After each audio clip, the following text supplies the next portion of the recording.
27 फरवरी की सुबह होने से पहले या फिर दिन ढलने से पहले अगर आपने गौ माता को ये गुप्त चीज चुपचाप नहीं खिलाई तो आप एक बहुत बड़े अवसर से चूक जाएंगे।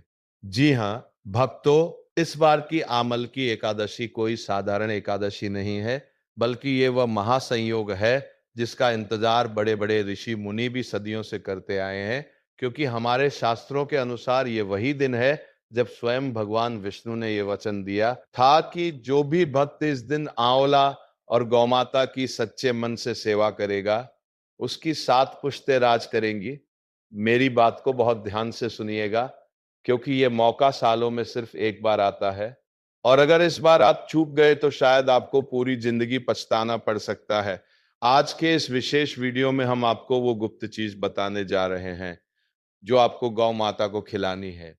पर याद रहे, शर्त केवल इतनी है कि ये काम बिल्कुल चुपचाप होना चाहिए, बिना किसी के टोके, बिना किसी के देखे आखिर वो कौन सी चीज है और क्यों आमल की एकादशी पर इसका इतना महत्व है। ये जानने के लिए हमारे साथ अंत तक बने रहिएगा, क्योंकि आधा अधूरा ज्ञान हमेशा घातक होता है और हम नहीं चाहते कि आप कोई भी गलती करें। भक्तों, फाल्गुन महीने के शुक्ल पक्ष की एकादशी को आमलकी एकादशी कहा जाता है। आमलकी का अर्थ होता है आंवला, वही आंवला जिसे हम और आप एक साधारण फल समझते हैं, लेकिन हमारे पुराणों में इसे धरती का अमृत कहा गया है। कहा जाता है कि जब ब्रह्मा जी की उत्पत्ति हुई थी, तब उनके पवित्र आंसुओं से ही आंवला का पेड़ इस धरती पर आया था। इसलिए इस पेड़ के हर एक पत्ते में, हर एक डाल में सभी देवी देवताओं का वास माना जाता है।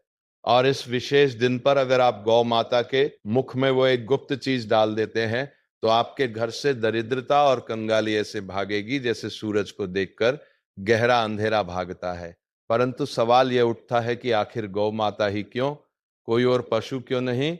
देखिए दोस्तों, हमारे सनातन धर्म में गाय सिर्फ एक पशु नहीं है, बल्कि वो एक चलती फिरती तीर्थ है। कहा जाता है कि गाय के शरीर में 33 कोटि देवी देवताओं का वास होता है। जब आप गौ माता की सेवा करते हैं, तो आप केवल एक जीव की सेवा नहीं कर रहे होते, बल्कि आप एक साथ 33 कोटि देवी देवताओं को प्रसन्न कर रहे होते हैं। लेकिन आम्ल की एकादशी के दिन गौ माता की ऊर्जा और भी प्रबल और भी शक्तिशाली हो जाती है। इस दिन गाय के मुख से निकली हुई हर दुआ, हर आशीर्वाद सीधे वैकुंठ धाम तक जाती है। इसीलिए हमारे ऋषि मुनियों ने कहा है कि इस दिन किया गया छोटा सा भी दान या छोटी सी भी सेवा आपके पुराने से पुराने पाप कर्मों को जलाकर राख कर सकती है। अब जरा सोचिए, अगर आपके जीवन में धन की कमी है, कर्ज का बोझ दिन पर दिन बढ़ता जा रहा है, या फिर घर में हमेशा क्लेश बना रहता है, तो इसका सीधा सा मतलब है कि कहीं ना कहीं आपके ग्रह नक्षत्र आपके विपरीत चल रहे हैं, और इन ग्रहों को शांत करने की ताकत सिर्फ और सिर्फ गौ माता की निस्वार्थ सेवा में है। लेकिन अक्सर लोग गलती क्या करते हैं, वो सेवा तो करते हैं पर सही विधि और सही समय का ध्यान नहीं रखते। आज हम आपको वही सही विधि बताने वाले हैं जिसे करने के बाद आपकी किस्मत का ताला खुलना तय है। सबसे पहले ये समझ लीजिए कि आंवल की एकादशी के दिन भगवान विष्णु खुद आंवला के पेड़ में निवास करते हैं। इसलिए इस दिन आंवला के पेड़ की पूजा करना और आंवला का दान करना सोने के दान के बराबर यानी स्वर्ण दान के बराबर माना गया है। लेकिन अगर आपके पास आंवला का पेड़ नहीं है या आप किसी कारणवश पूजा नहीं कर पा रहे हैं, तो घबराइए मत। गौ माता आपके सारे संकट हर लेंगी, बस आपको यह विशेष उपाय करना होगा। चलिए अब बात करते हैं उस गुप्त चीज की जिसे आपको गौ माता को खिलाना है। पर उससे पहले एक छोटी सी कथा सुन लीजिए, जो इस दिन के महत्व को और भी गहराई से समझाती है। प्राचीन काल में एक राजा था जिसका नाम था चित्रसेन। वो राजा बड़ा ही धर्मात्मा था और अपनी प्रजा को अपनी संतान की तरह मानता था। लेकिन उसके राज्य में एक बार भयानक अकाल पड़ गया। बारिश नहीं हुई और धरती सूख गई। लोग भूख और प्यास से मरने लगे। तब राजा चित्रसेन ने एक महान ऋषि से इसका उपाय पूछा। ऋषि ने उन्हें आम्ल की एकादशी का व्रत रखने और गौ माता को आंवला खिलाने का सुझाव दिया। राजा ने पूरे विधि विधान से व्रत रखा और चुपचाप रात के अंधेरे में गौ माता को अपने हाथों से आंवला और गुड़ खिलाया। भक्तों, इसका परिणाम यह हुआ कि अगले ही दिन से राज्य में मूसलाधार वर्षा हुई और अन्न के भंडार फिर से भर गए। ये इस व्रत और इस उपाय की असली ताकत। तो भक्तों, अब ध्यान से नोट कर लीजिए कि आपको करना क्या है। 27 फरवरी की सुबह जल्दी उठकर स्नान करें और स्वच्छ वस्त्र धारण करें। हो सके तो पीले रंग के कपड़े पहने, क्योंकि पीला रंग भगवान विष्णु को अति प्रिय है और ये गुरु ग्रह को भी मजबूत करता है। इसके बाद अपने घर के मंदिर में भगवान विष्णु और माता लक्ष्मी की विधिवत पूजा करें। उन्हें आंवला अर्पित करें। अगर ताजा आंवला ना मिले तो आप सूखा आंवला भी उपयोग कर सकते हैं या आंवले का चूर्ण भी ले सकते हैं। पूजा के बाद आपको अपने हाथों से एक रोटी बनानी है, पर ध्यान रहे ये रोटी साधारण नहीं होनी चाहिए। इस रोटी को बनाते समय आपको अपने मन में ओम नमो भगवते वासुदेवाय मंत्र का लगातार जाप करते रहना है, ताकि उस रोटी में मंत्रों की शक्ति समा जाए। जब रोटी बन जाए तो उसके ऊपर थोड़ा सा शुद्ध गुड़ रखें और साथ में एक आंवला रखें। अगर आंवला बड़ा है तो उसे काट कर उसके छोटे छोटे टुकड़े कर लें, और अगर आपके पास आंवला नहीं है तो आंवले का मुरब्बा या आंवले का अचार धोकर इस्तेमाल कर सकते हैं, लेकिन कोशिश करें कि फल ही हो। अब इस रोटी को अपने दोनों हाथों में लेकर भगवान से प्रार्थना करें कि हे प्रभु, मेरे घर के सारे संकट दूर करो, मेरे सिर से कर्ज का बोझ हटा दो और मेरे परिवार पर अपनी कृपा बनाए रखो। अब सबसे महत्वपूर्ण बात जो आपको याद रखनी है, ये काम आपको बिल्कुल अकेले में करना है। जब आप ये रोटी लेकर घर से निकले तो किसी से बात ना करें, अपना मौन व्रत धारण कर ले। रास्ते में अगर कोई मिल जाए, कोई परिचित दिख जाए तो उसे अनदेखा कर दे। आपका पूरा ध्यान बस गौ माता पर होना चाहिए। जब आप गौ माता के पास पहुंचे तो सबसे पहले उन्हें दूर से प्रणाम करें और फिर बड़े ही प्रेम से वो रोटी जिसमें गुड़ और आंवला छुपा हुआ है उन्हें खिला दें। जब गौ माता वो रोटी खा रही हो तो उन्हें खिला दें। नीचे जो झूली हुई खाल होती है, जिसे गल कंबल कहते हैं, उसे अपने दाहिने हाथ से धीरे धीरे सहलाएं और मन ही मन अपनी मनोकामना कहें, चाहे वो धन की हो, सेहत की हो या फिर विवाह की हो। माना जाता है कि गौ माता के गल कंबल में साक्षात ब्रह्मा जी का वास होता है और वहां स्पर्श करने से आपकी किस्मत की सोई लकीरें जाग सकती हैं। लेकिन रुकिए दोस्तों, बात यही खत्म नहीं होती। इस उपाय में एक और सावधानी बरतनी बहुत जरूरी है। अक्सर लोग गलती ये करते हैं कि वो रोटी खिलाते ही वहां से तुरंत वापस लौट आते हैं। ऐसा बिल्कुल ना करें। रोटी खिलाने के बाद कम से कम 5 मिनट वहीं खड़े रहें और गौ माता को निहारते रहें। अगर गौ माता रोटी खाने के बाद अपनी जीभ से अपनी नाक को चाट लें या फिर जोर से रंभा दें यानी आवाज निकाले, तो समझ लीजिए कि आपकी पूजा स्वीकार हो गई है। ये एक अत्यंत शुभ संकेत होता है कि साक्षात ईश्वर ने आपकी पुकार सुन ली है और अब आपके अच्छे दिन शुरू होने वाले हैं। अब कुछ लोग पूछेंगे कि अगर हम शहर में रहते हैं, फ्लैट में रहते हैं और आसपास गाय नहीं मिलती तो क्या करें? तो दोस्तों, इसका भी एक तोड़ है। हमारे शास्त्रों में हर समस्या का समाधान है। अगर आपको साक्षात गाय ना मिले तो आप किसी गौशाला में जाकर हरी घास या चारा दान कर सकते हैं या फिर गाय के नाम के पैसे किसी गुल्लक में अलग रख दें और जब मौका मिले गौ सेवा में लगा दें। लेकिन कोशिश यही करें कि अम्ल की एकादशी के दिन किसी देसी गाय को ही यह रोटी खिलाई जाए, क्योंकि देसी गाय में ही सूर्य केतु नाड़ी होती है जो ब्रह्मांड की ऊर्जा को खींचकर आप तक पहुंचाती है, जैसी यह विदेशी नस्ल की गाय को खिलाने से मिलता है। एक बात और जो आपको विशेष रूप से ध्यान रखनी है वह यह है कि इस दिन भूलकर भी गौ माता को जूठा खाना या रात की बची हुई रोटी ना खिलाएं।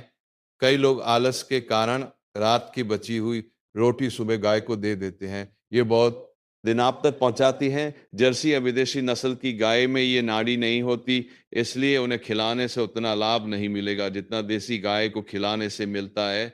एक बात और जो आपको विशेष रूप से ध्यान रखनी है वो ये है कि इस दिन भूलकर भी इसलिए रोटी बिल्कुल सादी होनी चाहिए।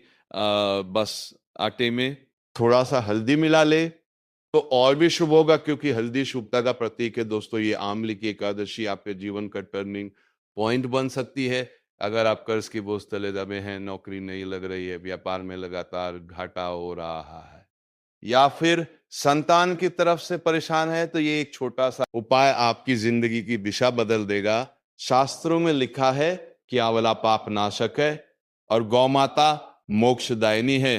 जब ये दोनों मिलते हैं तो एक ऐसी सकारात्मक ऊर्जा पैदा होती है जो बड़ी से बड़ी मुसीबत को भी पल भर में खत्म कर देती है। अब मैं आपको एक और गुप्त बात बताता हूं जो शायद ही कोई जानता होगा।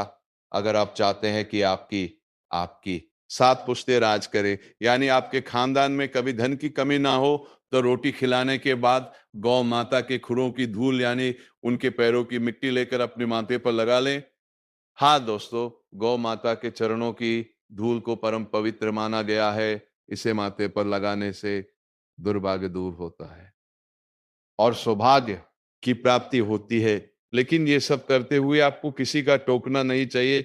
अगर किसी ने पूछ लिया कि ये क्या कर रहे हो, तो उसका प्रभाव कम हो जाता है। इस दिन आंवला के पेड़ के नीचे बैठकर विष्णु सहस्त्र नाम का पाठ करना भी बहुत शुभ माना जाता है। अगर आप पेड़ है तो वहां एक घी का दीपक जरूर जलाएं, और अगर पेड़ नहीं है तो घर के मंदिर में आंवला रखकर उसके सामने दीपक जलाएं और भगवान से प्रार्थना करें।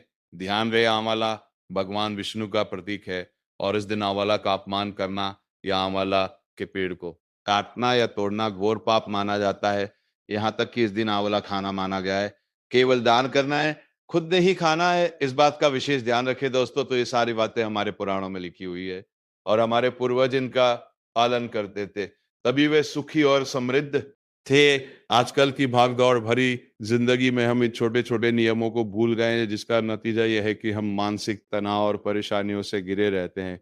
परंतु अब आपके पास एक सुनहरा मौका है। 27 फरवरी का दिन आपके लिए एक नई सुबह लेकर आ रहा है। इस दिन को ऐसे ही जाने मत दीजिए। सुबह जल्दी उठिए और पूरे श्रद्धा भाव से इस उपाय को कीजिए। विश्वास मानिए दोस्तों, ईश्वर उन्हीं की मदद करता है जो अपनी मदद खुद करते हैं। एक और महत्वपूर्ण बात जो मैं आपको बताना चाहता हूं वो ये है कि अगर आपके घर में कोई लंबे समय से बीमार है और दवाइयां असर नहीं कर रही है तो आंवला की एकादशी के दिन उस बीमार व्यक्ति के हाथ से गौ माता को आंवला स्पर्श करवा के खिला दे। आप देखेंगे कि धीरे धीरे उसकी सेहत में सुधार होने लगेगा। ये आंवला का क्षमता बढ़ाने की ताकत होती है, लेकिन आध्यात्मिक रूप से यह रोगों को नष्ट करने वाला माना गया है। कभी कभी हम सोचते हैं कि इतने छोटे से उपाय से क्या होगा, लेकिन याद रखिए दोस्तों, एक छोटी सी चाबी बड़े से बड़े ताले को खोल देती है। उसी तरह ये छोटे छोटे उपाय आपके जीवन के बड़े बड़े संकटों को दूर करने की ताकत रखते हैं। बस जरूरत है तो सच्चे मन और विश्वास की। अगर आप मन में शंका लेके ये उपाय करेंगे तो इसका कोई लाभ नहीं होगा। इसलिए मन में दृढ़ विश्वास रखे कि मेरी पूजा जरूर स्वीकार होगी और मेरा बुरा वक्त जरूर बदलेगा। और हाँ, एक गलती जो अक्सर लोग करते हैं वो ये है कि उपाय करने के बाद वो सबको बताने लगते हैं कि मैंने आज ये किया, मैंने वो किया। शास्त्रों में कहा गया है कि नेकी कर और दरिया में डाल, यानी अपना अच्छा कर्मा करके उसे भूल जाओ, उसका ढिंडोरा मत पीटो। जब आप अपने पुण्य कर्मों का बखान करते हैं तो उनका फल नष्ट हो जाता है। इसलिए इस बात को अपने तक ही सीमित रखे और गुप्त रूप से दान पुण्य करते रहे। ये सच्ची भक्ति है। तो अपने घर में गुड़ और आंवला पहले से लाकर रख लीजिए ताकि सुबह कोई भागदौड़ ना, मत पीटो। और आंवला पहले से लाकर रख लीजिए ताकि सुबह कोई भागदौड़ ना, और सुबह शांति से उठकर अपने नित्य कर्मों से निवृत्त होकर इस महा उपाय को अंजाम दे। याद रखिए, किस्मत दरवाजा बार बार नहीं खटखटाती, यह अवसर आपके दरवाजे पर खड़ा है।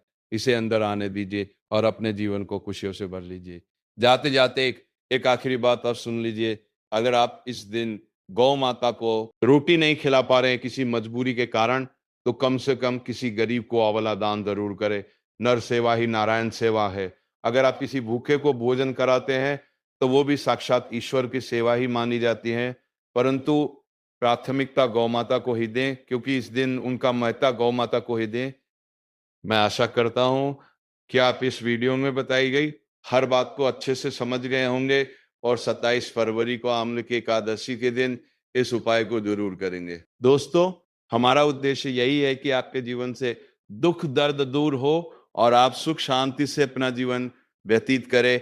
अगर आपको ये जानकारी अच्छी लगी हो तो इसे अपने दोस्तों और रिश्तेदारों के साथ शेयर जरूर करें ताकि वो भी इस पुण्य के भागी बन सके, क्योंकि अच्छी बात फैलाना भी एक पुण्य का काम है। याद रखिए, समय बड़ा बलवान होता है और ग्रह नक्षत्र अपना प्रभाव दिखाते ही हैं। लेकिन जो मनुष्य भक्ति और सेवा के मार्ग पर चलता है, उसका ग्रह भी कुछ नहीं बिगाड़ सकते। भगवान विष्णु और गौ माता की कृपा आप सभी पर बनी रहे, यही मेरी प्रार्थना है।